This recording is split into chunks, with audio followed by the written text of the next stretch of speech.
Bonjour, une petite vidéo ce matin pour vous partager une question que m'a posée une cliente cette semaine au cabinet.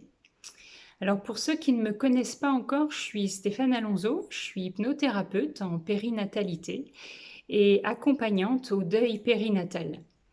J'accompagne ces mamans endeuillées à retrouver leur force de vivre et puis à oser penser une nouvelle grossesse. Et je les accompagne à la vivre le plus sereinement possible lorsqu'elles sont à nouveau enceintes.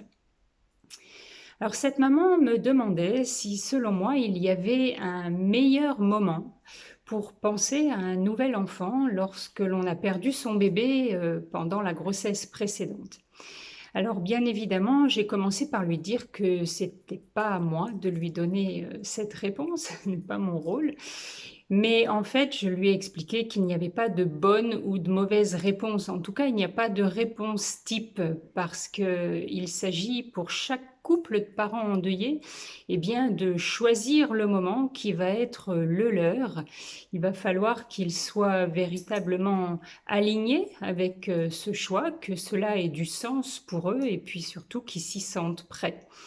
Et j'ai envie de dire que autant il y a de chemins de deuil qu'il y a de couples de parents endeuillés, et chaque couple aura une réponse différente à cette question. Alors, certains parents ont envie de penser à une nouvelle grossesse très très vite après le décès du bébé précédent, un petit peu comme par instinct de survie. Ils ont cette pulsion de vie en eux qui les aide à penser que la vie continue. Et puis surtout, ils sont persuadés que cela va les aider à diminuer leur souffrance, en tout cas à les rendre plus tolérables. Et puis d'autres parents, au contraire, vont presque s'interdire de penser à un autre enfant pendant longtemps, pendant parfois des mois ou des années, tout simplement parce qu'ils ont envie de laisser toute la place à ce bébé décédé, autant dans leur corps que dans leur esprit. Et puis qu'ils auraient le sentiment de le trahir, ou ils auraient le sentiment d'un bébé de remplacement. En tout cas, c'est ce que certaines mamans me confient. J'ai envie de dire que peu importe le moment où ces parents auront envie d'un nouvel enfant, le message que je voudrais passer ce matin et qui me semble très important, c'est que pour autant, quel que soit le moment, le processus de deuil n'est pas arrêté parce que ces mamans sont à nouveau enceintes et que ces parents vont véritablement avoir besoin de soutien, ils vont avoir besoin d'être entourés, ils vont énormément avoir besoin d'être rassurés par le corps médical et paramédical.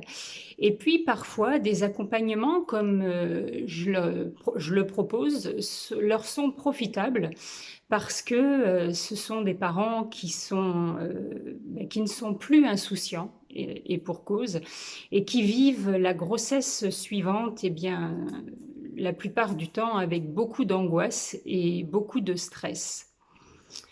Voilà, donc si ces quelques mots vous ont touché ou bien vous parlent parce que vous êtes concerné, bien surtout n'hésitez pas à me mettre des commentaires sous cette vidéo ou bien des questions, j'y répondrai avec grand plaisir. N'hésitez pas aussi à me contacter pour profiter d'une entrevue avec moi gratuite d'une demi-heure pendant laquelle je vous expliquerai en quoi consistent mes accompagnements, la façon dont je travaille et dont je peux vous accompagner. Et puis, si vous n'êtes pas concerné, mais que vous connaissez des mamans, des couples qui pourraient avoir besoin d'un accompagnement comme je le propose, n'hésitez pas à leur partager cette vidéo ou tout simplement à la publier sur votre page Facebook. Voilà, je vous remercie d'avance et je vous souhaite un très bon dimanche et puis je vous dis à très bientôt. Au revoir.